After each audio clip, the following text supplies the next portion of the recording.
Се свирила тънка свирка, голям тъпан и преглася. Хоп, троп и ха-ха! Трима юнаци с рунтави кълпаци играели ситно хоро пред малка мома. Първият юнак с вежди черни кадели, вторият юнак с мустаци овчи опашки, третият юнак с китка цвете зад ухото. А момата от хубава по-хубава, очи е свела, стои и чака, кой ще я хване за ръчица и тя ситно хоро да заситни, пендарите й да запеят. Отгоре иде сиромах човек. Един такъв никакъв, палтото му с една дупка, ама голяма. Цървулите му с две дупки, ама и те големи. Инак сърцето му е весело.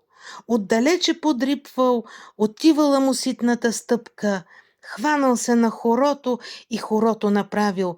Вие го, отвива го, не знаеш на къде ще го стрелне. Вдигнала поглед момата, очите й в игралица останали.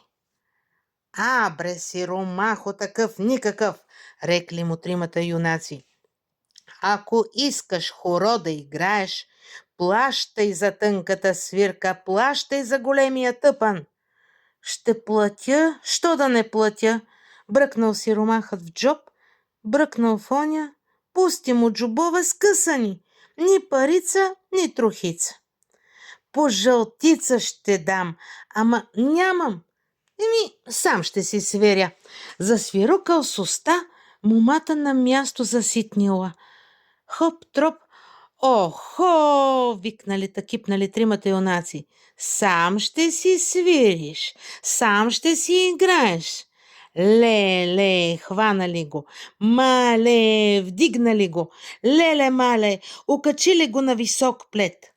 Горкият сиромах виси, а дупката на палтото му вика да се къса. Дали юнаците жълтица на свиреца, жълтица на тапанаря, хоп, троп и ха-ха, отдолу иде ламя. Парцалива ламя триглава, с една луда глава, с друга люта глава, с трета глава, дето огън бълва.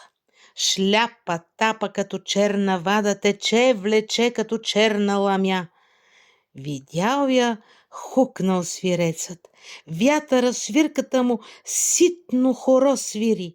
Тъпанарят бух в тъпана, отърколил се тъпана на свирката приглася. Сиромахът на плета виси, краката мята, насмя го избива. Ой тебе, черна ламьо, що ти трябваше беда от тук да минаваш? Леле, като те хванат, мале, като те вдигнат тия трима юнаци. Видели я тримата юнаци? Леле, първият юнак комина се мушнал. Комина скилнат към калпак се надува. Мале, втория юнак през плет минал. На плета две овчи опашки се мятат, размятват. Леле, мале, третия юнак в момината градинка на цвете се сторил. Ламята гладна гладница, с лудата глава круши яде, с лютата глава ябълки хрупа, с главата, дето бълва огън, печени тикви лапала. Само момата очи свела, нищо не вижда и чак. Кой за ръчица ще я хване, ситно хоро да заситни? Спряла ламята, глава на глава не вярва. Я каква малка мома, каква схубост невиждана! Сиромахът треперкал, не смел да дишне, ала пустата дупка викалата се късала, викалата се продрала. Тупнал сиромахът до плета, чудом се блещи. Да бяга, ала ламята палтото му ще вземе. Да стои, ала може и без църволи да остане. Ламята с трите си души въздъхнала, примигвала, замижала, с черни ръце към момата посяга. Въздъхнал и сиромахът. Халал да ти е ламил палтото! Дръпнал момата за ръчица, беш надоле, беш нагоре. Звъннали пендарите, запели, отворили всички очи ламята, спуснала се, настигнала ги. Сиромахът пуснал момата да бяга, лицом застанал срещу трите глави, пак затреперкал и повече ала стои не помръдва. Я па тоя, рекла лудата глава, я се махай от пътя. Море, що го молиш, луда главо, засмяла се лютата глава. Хайде да го отепаме. Подгребнала го ламята, туп треснала го о земи. Ох, ревнал сиромаха, па едва се изправил. Изправил се, гледа, земен станал и по-голям. Тук го боли, там го наболява, ядосал се, откъснал парче от ламята, ту по земя, да видиш, ламю, какво е. С крака го стъпкал, черни чернилки плъзнали, а ламята пищи с трите си глави. Сборили се, отърколили се по ръжена нива, гледа сиромаха, ръжен станал и по-жилав.